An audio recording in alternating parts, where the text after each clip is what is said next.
Hello students, आज हम जो वीडियो लेके आए हैं आपके लिए वो है क्लास 9th का और चैप्टर 9 है ये, force and laws of motion. आज हम इसके एक्सरसाइज के क्वेश्चन सॉल्व करेंगे, तो जल्दी से अपने कॉपी पेन उठा लीजिए और अच्छे अच्छे अपने नोट्स बना लीजिए। तो चलिए शुरू करते हैं। देखिए बच्चों, फर्स्ट क्वेश्चन क्या कहता है, if N object experience A net zero external unbalance force. कोई ऑब्जेक्ट है वो net zero external unbalance force को फील करने लग रहा है। It is possible for the object, कहता है कि क्या ये ऑब्जेक्ट के लिए पॉसिबल है to be travelling with a non zero velocity, कि वो नॉन जीरो वेलोसिटी से ट्रैवल करने लग रहा हो। If yes, state the condition that must be placed on the magnitude and direction of velocity. अगर मान लो ये बात सही है तो किस कंडीशन में जो वेलोसिटी और जो डायरेक्शन है, यानी जो भी कंडीशन दे रखी है उसमें वेलोसिटी, डायरेक्शन ऑफ वेलोसिटी क्या होगी और जो मैग्नीट्यूड है वो बतानी हमने।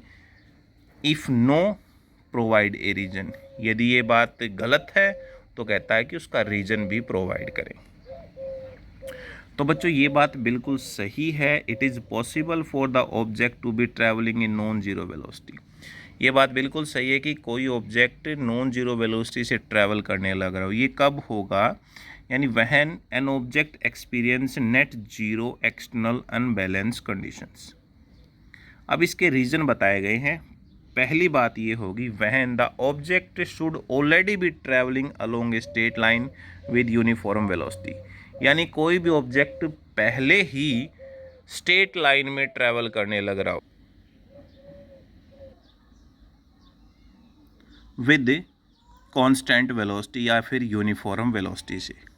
ठीक है, when there is no change in magnitude and direction of velocity of an object, यानी जो हमारे पास ऑब्जेक्ट की वेलोसिटी है उसकी डायरेक्शन और मैग्नीट्यूड में कोई चेंज ही ना आए, उस केस में भी नेट जीरो अनबैलेंस फोर्स को फील करेगा। यदि वो ऑब्जेक्ट ऑलरेडी स्ट्रेट लाइन में ट्रैवल करने लग रहा है यूनिफॉर्म वेलोसिटी से, तो उस केस में भी जीरो अनबैलेंस फोर्स फील करेगा। थर्ड जो है, when there is no opposing force between object and ground. Object और ग्राउंड के बीच में कोई भी अपोजिंग फोर्स नहीं हो, तो इन तीनों केस में ऑब्जेक्ट जो है वो जीरो एक्सटर्नल अनबैलेंस को फील करेगा। ठीक है बच्चों, तो ये हमारा था फर्स्ट क्वेश्चन। अभी हम बात करते हैं नेक्स्ट क्वेश्चन की। When A carpet is beaten with stick. जब कारपेट को एक स्टिक के साथ बीट किया जाता है, डस्ट पार्टिकल्स या dust comes out of it, explain. उसके अंदर से डस्ट है वो बाहर निकलती है, कहता है उसको एक्सप्लेन करो। तो बच्चों जब हमने चैप्टर को रीड किया था तब आपको बताया था मैंने कि ये सब किस वजह से होता है। तो ये सारा जो सिस्टम है वो इनर्शिया की वजह से होता है। ठीक है, जिस बच्चे को इनर्शिया का नहीं पता है वो डिस्क्रिप्शन में मैंने लिंक दिया है, उस वीडियो को ज़रूर देखिए। When a carpet is beaten with stick, then dust comes out of it.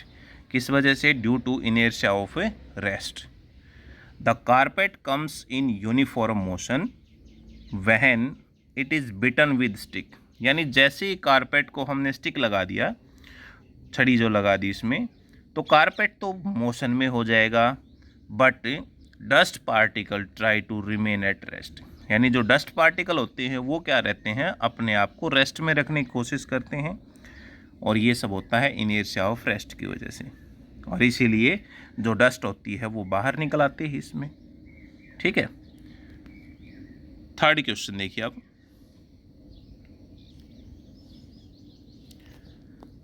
Third question में क्या कहता है, why it is advise to tie any luggage kept on the roof of a bus with ए रोप।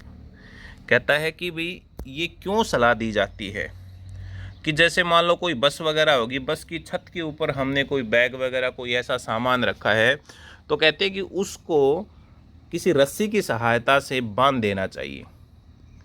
तो ये क्यों होता है? तो ये भी क्या होता है, इसका कारण भी इनर्शिया ही है।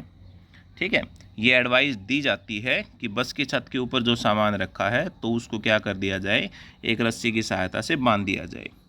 क्या कारण है? देखिए, when bus start suddenly in forward direction, जैसे बस फॉरवर्ड डायरेक्शन में चलना स्टार्ट करती है, then luggage kept on the roof of bus try to remain at rest. तो उस टाइम जो रूफ के ऊपर जो लैगेज रखा हुआ है वो अपने आप को रेस्ट में रखने की कोशिश करेगा, and luggage can fall from the roof of बस, और जो बस की छत है उससे क्या हो जाएगा, वो नीचे गिर जाएगा। सिमिलरली व्हेन सडनली स्टॉप्स, जैसे ही बस एकदम से रुक जाती है, then luggage kept on the roof try to remain in motion. तो उस टाइम लैगेज क्या करता है, वो मोशन में रहने की कोशिश करेगा। किस वजह से? Due to inertia of motion, and luggage can fall from the roof, और रूफ से क्या वो नीचे गिर सकता है, but luggage can not fall from the roof of bus due to tied it with rope. और अगर वो रस्सी की सहायता से बांध रखा है तो वो वहाँ से गिरेगा नहीं इसमें। ठीक है, दोनों केस के अंदर जो है इनर्शिया का कंसेप्ट ही लग रहा है इसमें। ठीक है, फोर्थ क्वेश्चन देखते हैं। फोर्थ क्वेश्चन में क्या कहता है, a batsman hits a cricket ball which then roll on ground. Batsman ने क्या किया, क्रिकेट बॉल को हिट कर दिया और वो ग्राउंड के ऊपर रोल करने लग रही है। After covering a short distance, जैसे वो थोड़ा डिस्टेंस कवर कर लेती है, the ball comes to rest, वो बॉल क्या हो जाती है, वहाँ पर रुक जाती है। The ball slows to a stop because, ball जो है वो धीरे धीरे रुकना स्टार्ट करती है और एकदम से लास्ट में रुक जाती है। ये क्यों होता है? ऑप्शन दे रखा है, the batsman did not hit the ball hard enough. कहता है कि बैट्समैन ने बॉल को ज़्यादा जोर से नहीं लगाया। ठीक है, दूसरा ऑप्शन कहता है, velocity is proportional to force exerted on the ball. जो वेलोसिटी है वो प्रोपोर्शनल है जितनी फोर्स बॉल के ऊपर लगी है। तीसरा ऑप्शन है, there is a force on the ball opposing the motion, कि यहाँ पर एक फोर्स है जो क्या करती है, बॉल का हमेशा मोशन का अपोज करती है। चौथा ऑप्शन है, there is no unbalance force on the ball, ball के ऊपर कोई ऐसा अनबैलेंस फोर्स नहीं है। So the ball would want to come to rest, कि बॉल जो है वो रेस्ट में आए।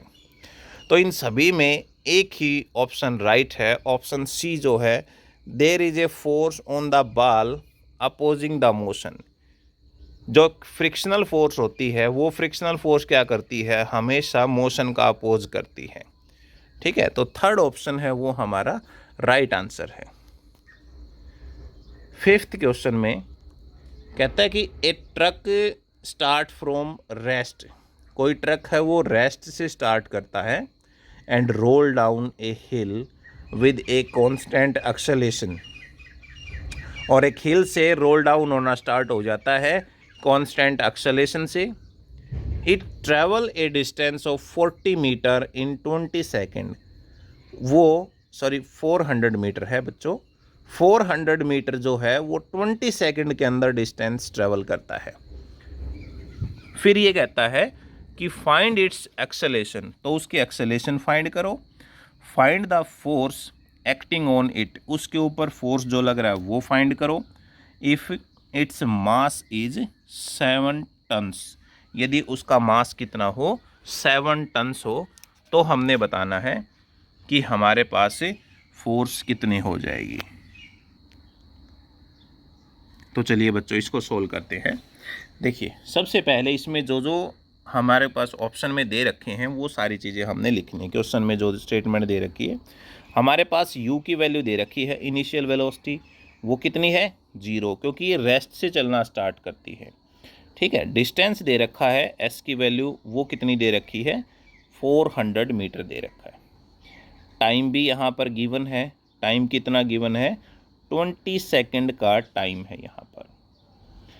और मास दे रखा है, मास कितना दे रखा है, 7 टन्स मास दे रखा है। तो इसको हमने किलोग्राम में करना, तो 1 टन में 1000 ग्राम होते हैं, तो ये टोटल कितना हो गया अपने पास से 7000 किलोग्राम मास हो जाएगा। हमने फाइंड करनी है बच्चों एक्सेलेरेशन, दूसरा फोर्स, ये दो हमने फाइंड करने हैं।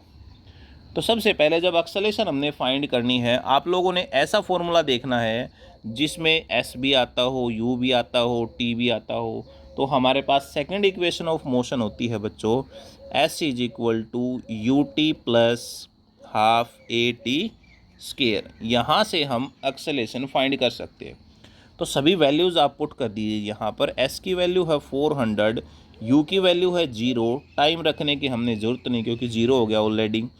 ये हो जाएगा हाफ, ए हमने कैलकुलेट करना है, और टाइम हमारे पास क्या है, टाइम दे रखा है 20 सेकंड का, और स्केयर दे रखा, तो इसको क्या कर देते हैं 20 इंटू 20 हम पुट कर देते हैं ये। ठीक है। तो अभी हमने यहाँ से ए की वैल्यू कैलकुलेट करनी है। तो देखो बच्चों, हमने क्या किया, यहाँ पर 2 से इसको कट कर दिया, ये कितना आ गया 10। तो ये आ गया अपने पास 400 is equal to A into में ये कितना बन जाएगा हमारे पास 200। और जब हमने ए की वैल्यू कैलकुलेट करनी है तो ए की वैल्यू क्या हो जाएगी, 400 डिवाइड बाई क्या हो जाएगा 200। और जैसे हमने इसको कट किया हमारे पास आंसर क्या आ गया 2, और एक्सेलेरेशन क्या होती है, मीटर पर सेकंड स्क्वायर। ये हमारे पास एक्सेलेरेशन आ जाएगी। अभी एक्सेलेरेशन हमारे पास आ चुकी है, तो बच्चों फोर्स तो हम बड़ी इजीली हम निकाल सकते हैं। अब फोर्स का फॉर्मूला क्या होता है, आपको अच्छे से पता है, सेकंड लॉ के अनुसार मास इंटू एक्सेलेरेशन। अब मास यहाँ पर दे रखा था 7000, ठीक है, और एक्सेलेरेशन हमने निकाल दी 2, तो टोटल कितना आ गया 14000। फोर्स की यूनिट क्या होती है, न्यूटन। तो ये हमारे पास क्या आ जाएगा, फोर्स आ जाएगा। ठीक है, 14000 न्यूटन इसका राइट आंसर होगा। तो ये क्वेश्चन था बच्चों।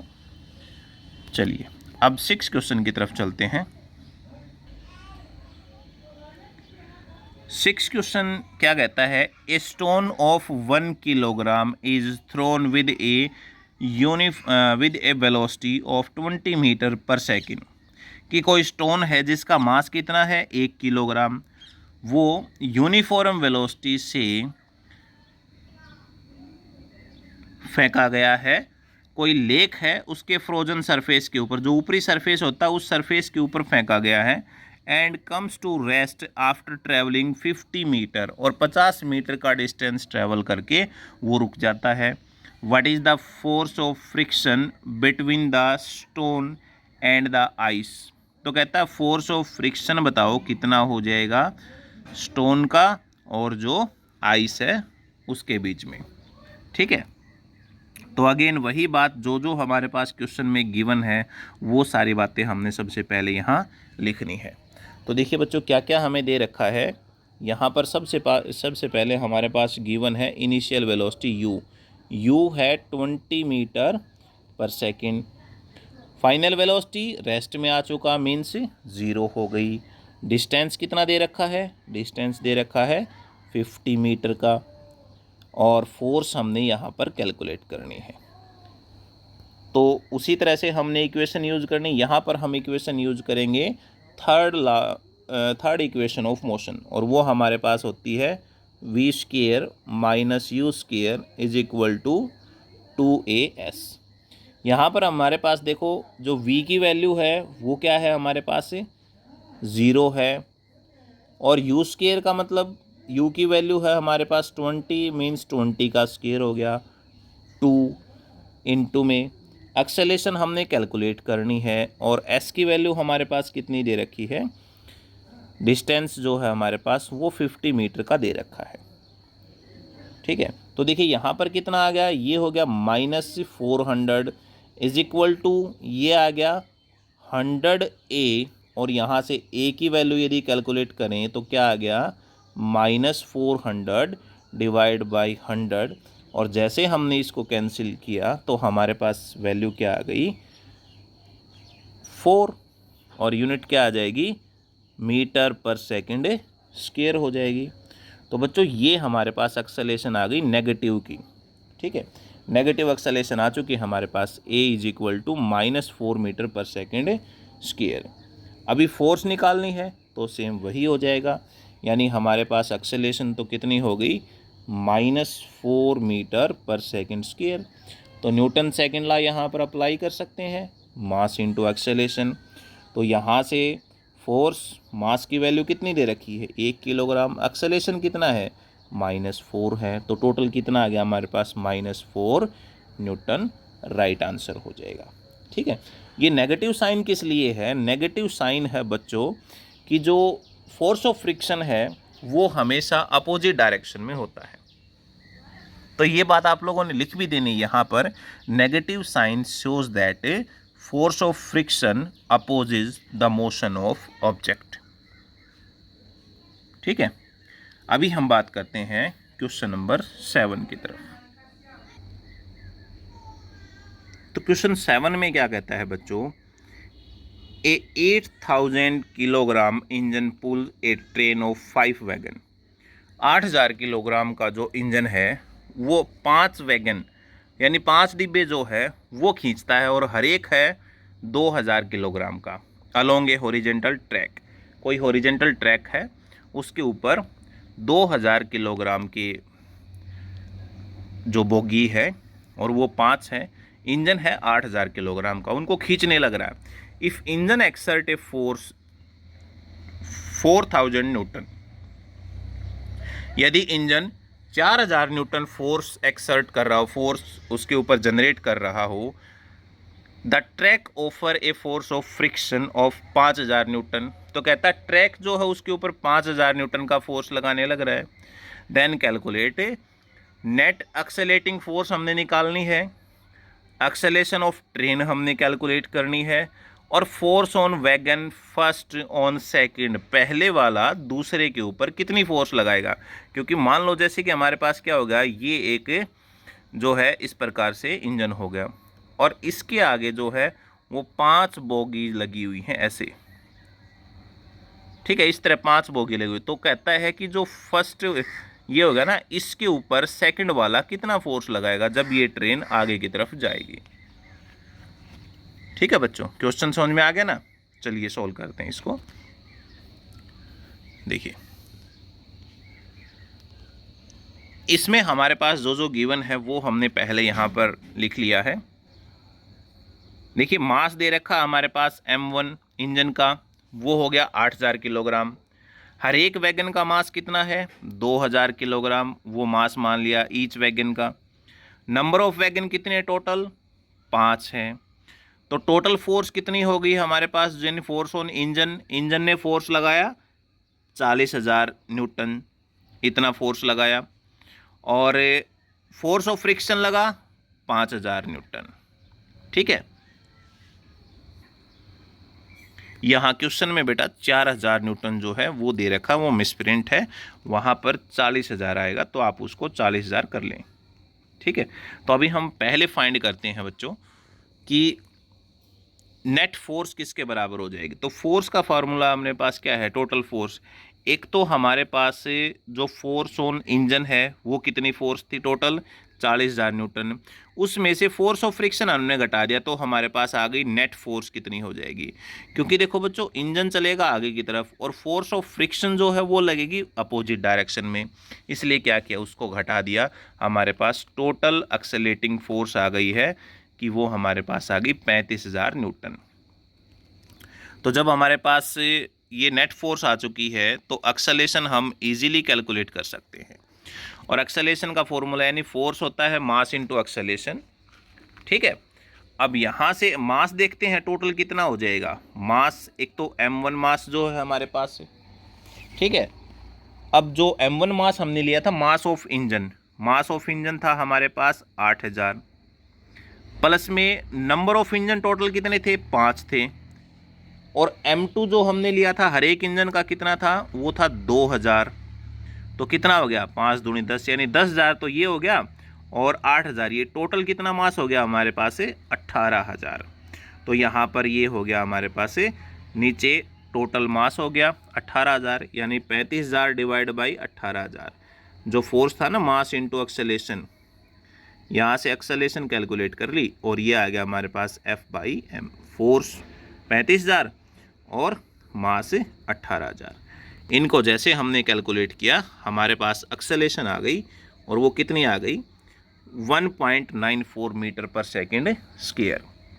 अभी इसका तीसरा पार्ट से, तीसरे पार्ट में क्या कहता है, फोर्स ऑन फर्स्ट वैगन के ऊपर सेकंड वाला कितनी लगा रहा है।